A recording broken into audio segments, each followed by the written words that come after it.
Krampus threw Santa's head into the courtyard, watched it bounce across the lawn, and then just stood there in the doorway for a long time, studying the stars. Jesse stared at the body, tried to accept what he had seen, what he had been through, all of it, any of it, that there could truly be a Santa Claus at all, and if so, that this headless body lying in the dirt could be him. And if not Santa, then what? He knew he should be shocked, horrified, but felt only grim numbness. Ugh. He'd seen too much, been through too much, knew on some level if he looked too hard, he would have to question his own sanity. And for now, all he wanted was to hold it together long enough to get through this madness and somehow make it back to Abigail. He caught movements in the rafters. The little people, whom Jesse assumed to be elves, had left their hiding places and were peering down in horror and disbelief. Jesse glanced around, found Vernon, Isabel, Chet, with all the same shell-shocked expressions on their faces. Makwa left the stall, walked over to Krampus, and pointed to the elves. What of them? Krampus strolled back into the stable, called upon the elves. You are free. Return home to the wilds where you belong. Reclaim your spirit. But do so now, as I intend to burn this stable and all that belonged to the traitor to the ground. The little people glanced about uneasily, but one by one began to slip away. Jesse, called Krampus, open the stalls, free all the beasts. The rest of you, move those bales there, the barrels, that cart, anything that will burn against the center post. While Jesse freed the reindeer, Krampus walked down the length of the stable, peering into each stall, stopping near the back. He opened a gate and led 2 goats out. Jesse, bring those 2 harnesses here and follow me. Krampus led Jesse and the goats outside to the green sleigh. He strapped on their harness, speaking kindly to them as he hitched them up. He guided them well away from the structures and tied them to a bench near a garden. Krampus returned to the stable, looked over the pile of wood and hay, appeared satisfied, then grabbed Santa's body by one leg and dragged him over. Together with Makwa, he tossed the body onto the pile with one more scrap of wood. Krampus lifted one of the oil lamps from its post and threw it atop the pile. The lantern shattered, setting the wood and hay ablaze. The fire crackled and spread. Come, Krampus called and led them out. They crossed the courtyard, went to the topiary full of shrubs, cut to resemble mythological creatures, then across the garden surrounding the main house. Jesse watched the reindeer joyfully munching on the rows of flowers. Krampus stopped in front of a single-story building that ran the entire length of the main house. 2 statues of rearing white horses stood astride a wide double-door entrance. Krampus walked up to the doors and gave them a tug. The doors were unlocked, and they entered. It appeared to be a warehouse of sorts, with rows and shelves all the way to the ceiling and stacked with all manner of items, mostly toys. But Jesse also noted rows of children's shoes, coats, and other articles of clothing, even a row of crutches and basic medical supplies. It took him a moment to put together that this must be where the sack had been opened to, back when he'd first put his hand into it. He shuddered to think what might have happened if he'd been caught and pulled through. Krampus ignored the toys, walking along the wall, opening each and every door he came to. Jesse had no idea what he might be looking for. Krampus opened one door, shut it, then paused, seemed to reconsider. He walked back, reopened it, and went in. Came out a moment later with a bundle of colorful clothes.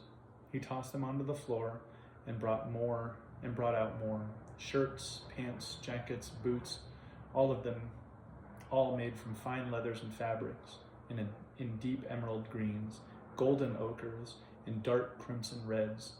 Lose your drab rags and don this finery. Those that serve the Yule Lord shall hide in shadows no longer. The Shawnee weren't the least interested, but Isabel appeared delighted and dug into the pile with obvious spirit. admiring one piece after another, holding the rich textiles up against her small frame for fit. Jessie guessed it must have been tough on her, spending the last 40 years wearing nothing but grungy, ill-fitting pants and jackets. Some of the items appeared to be well-worn work clothes, but most were flamboyant and ornate, rich velvets and corduroys. They reminded Jessie of movie costumes, the sort of thing they wore back in the 17th or 18th century, or whatever century men used to prance about in ruffles and powdered wigs. Vernon seemed glad to shed his ragged coat and filthy pants, had no trouble finding suitable replacements for his small build. Jessie had lost his boots and jacket at the General's. His shirt and pants were torn and covered in dry blood. He wasn't too sure about the selection, but at this point, most anything would do. He quickly realized most of the items were too small, sized to fit children or elves, perhaps, but he managed to find a shirt and a pair of leather breeches that laced around the calves, and quickly slipped into them. He dug through the shoes until he found a pair of boots that fit. It came almost to his knees, but he didn't care. It was just good to have something on his feet again. The only coat he could find that fit was long-tailed with a high velvet collar, burned gold in color, with copper buttons running up the lapel and along the oversized cuffs. "Oh," Isabel said, "that's very romantic." Jessie groaned. "No, really, you look dashing." Chet snickered. "You look like a queer." "Chet," Jessie said, "you have a way of growing on people. About like a fucking wart."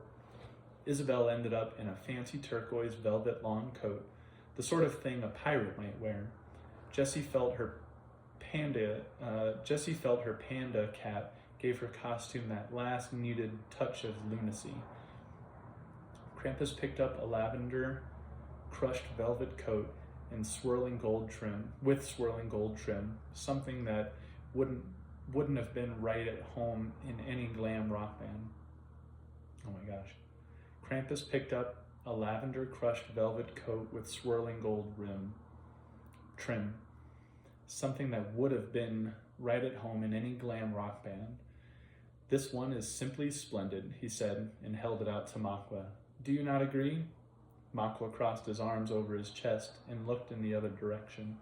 Krampus pushed it toward the brothers, and they both stepped back as though from a snake.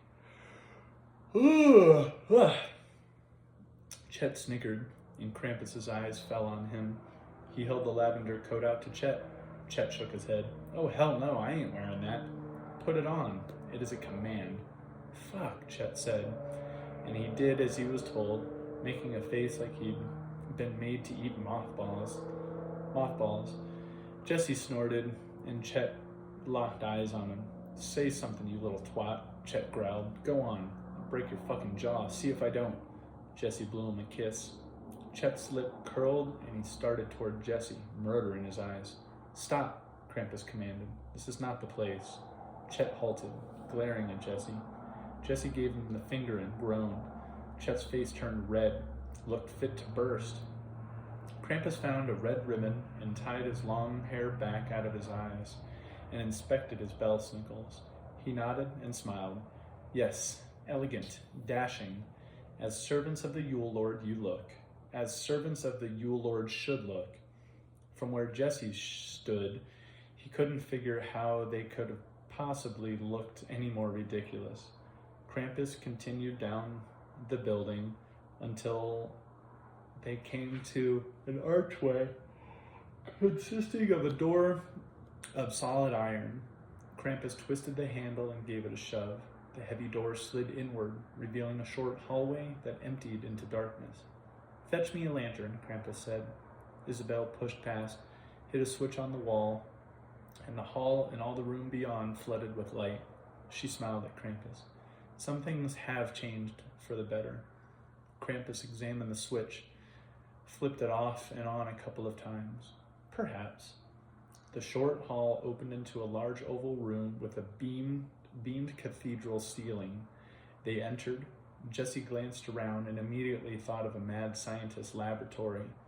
the sort of place where Dr. Frankenstein might go about bringing the dead back to life. Krampus moved down the rows of wooden tables, past beakers and flasks filled with iridescent liquids, past tall shelves of jars containing all manner of dried creatures, frogs, lizards, snakes, squids, metallic-colored beetles, a jar after jar of powders, leaves, herbs, roots, and mushrooms. The Yule Lord pulled at his chin hairs as he peered into sinks, trays, flipped through books, poked, prodded, sniffed, and tasted his way from one station to the next. He stirred his finger through a tray of sprouting crystals, plucked out a few of the larger specimens and held them to the light. Alchemy, Krampus appeared impressed. Diamonds, rubies, sapphires, all of the highest grade. Someone has uncovered many of the ancient secrets. Krampus dropped the gems back into the tray and moved on, losing himself in a ragged book of hand-scrawled symbols and runes, leaving the Belsnickels standing about gawking like children in a curiosity shop. Jesse peered into the hollow eye sockets of what appeared to be a baboon skull, painted red and stuck full of nails. Jesse decided that jolly old Saint Nick wasn't exactly the person he'd always believed him to be. Chet slid over to the tray of gems, scooped up a handful, and slipped them into his coat pocket. Jesse started to follow suit when Isabel nudged him. Wouldn't do that if I were you. What? Why not? Might be poisonous.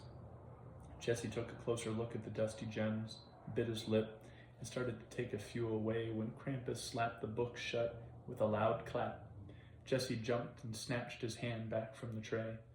Here, look here, Krampus called, leading them all over to a tall shelf.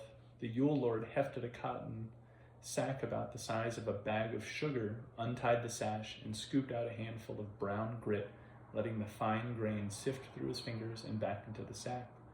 Sleeping sand. Balder used it to keep nosy parents and bratty children from interfering with his disputes. He tied the sack closed, pulling a second one off the shelf, and handed both of them to Vernon.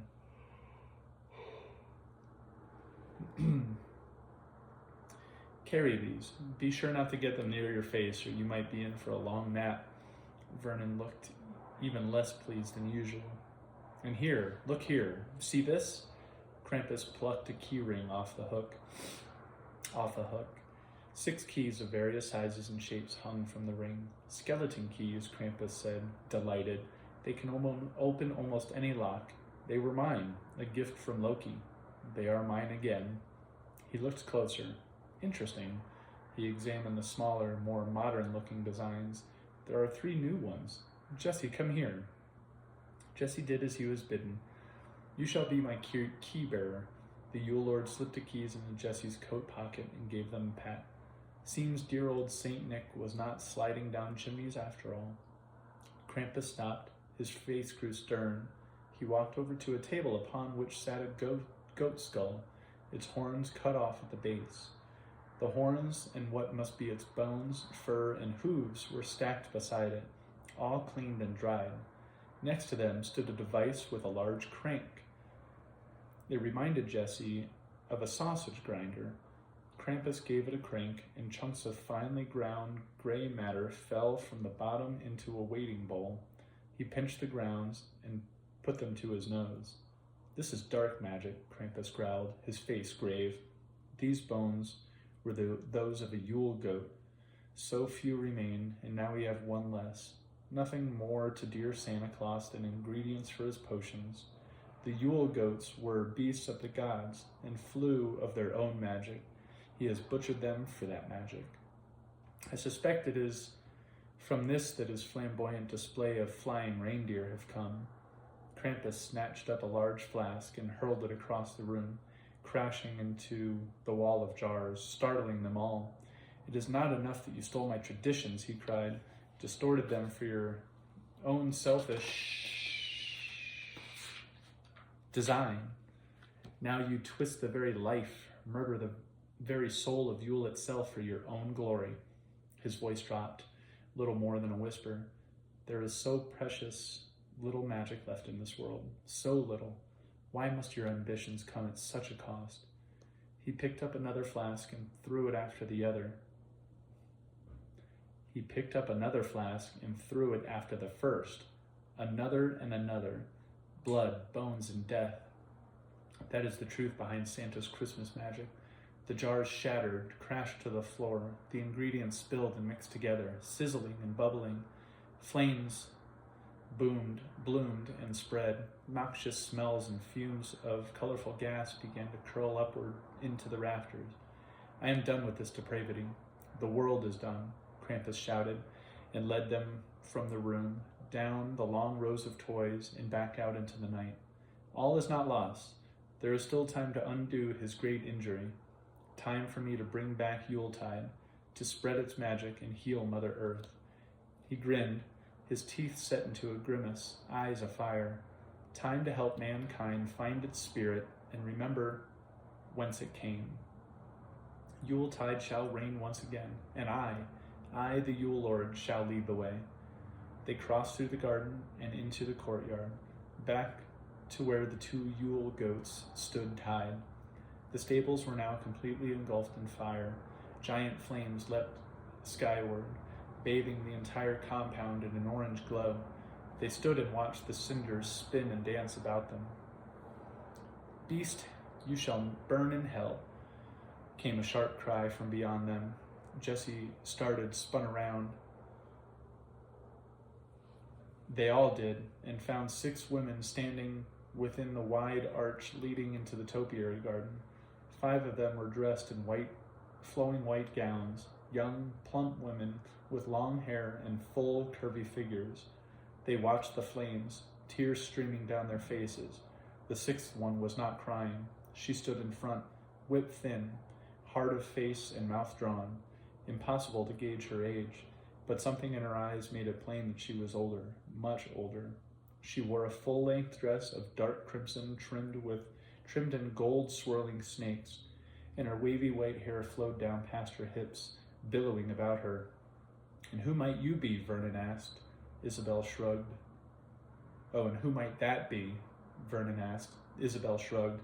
"Maybe it's his wife," Jesse said. "You know, Mrs. Claus." And if indeed she was, Jesse thought she was a far shout from the sweet, grandmotherly soul he'd always imagined. This woman looked like she would cut out your liver and eat it raw. "What about them?" Vernon gestured to the girls. Think those are his daughters?" "Daughters," Krampus snickered. "Those are all his wives. Baldur was a man of large appetites." "Wives?" Vernon marveled. The plump women pointed at Krampus and began to wail, their volume rising to shrieks, screaming in tongues the way Jesse had heard the Pentecostal women do. Except he decided they weren't prayers, but curses. Krampus pulled the whip from the sleigh and smiled, baring his teeth. "It has been a long, long time since I have had the pleasure of spanking a few bratty bottoms." He cracked the whip and took a step toward them. The shrieking dropped down to hysterical sobbing, and the girls fell back. But the woman, she did not flinch. Krampus took another step, cracked the whip again. Still, the white-haired woman held her place.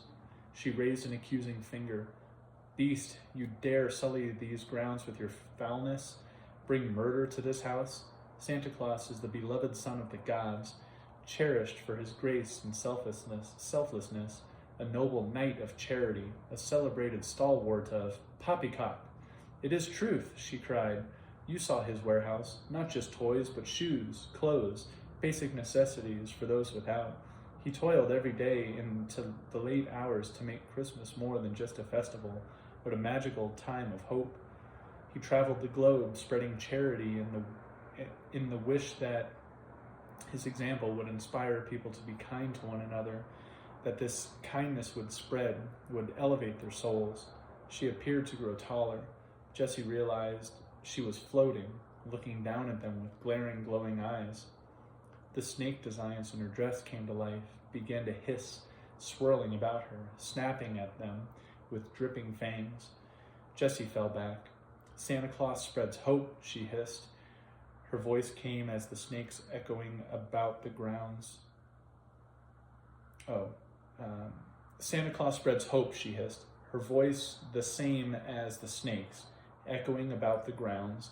The very air felt alive, chilling Jesse's skin. What do you bring, demon?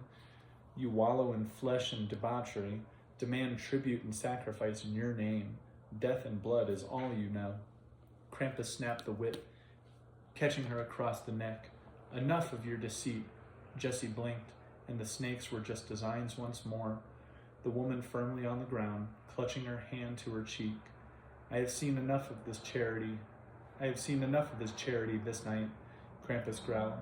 There is blood and murder aplenty in his laboratory, or do you pretend not to see?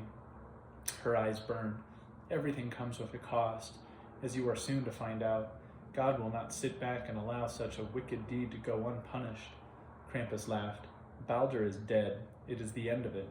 He has died before. The mirth left Krampus's face. He's God's chosen servant. She stepped forward, her finger and entire arm shaking with her wrath. The Lord will send the Valkyrie, and Santa Claus shall rise again before morning. And, she cried, together they will hunt you down and slay you, beast. Now Krampus was the one who fell back, and for the first time that Jessie could remember, the Yule Lord looked unsure.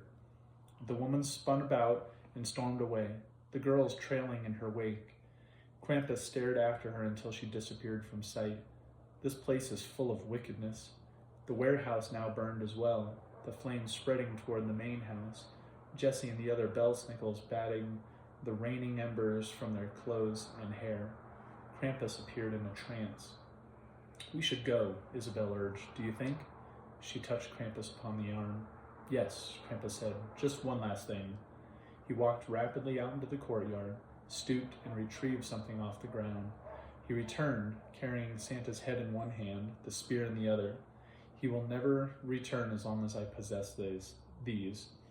He slid the spear into the whip mount and mounted the head atop the blade. Load up, Krampus called, and they did, all squeezing into the small sleigh. Krampus stepped up onto the front bench, stood a moment longer, scanning the flames and destruction. It is good to be terrible, he said, and patted Santa's head. Away, Tengnost, away, Tengrisny. Krampus cried at the goats, pulled the sleigh forward step by step. Oh my gosh. Away, Tengnost, away, Tengrisny.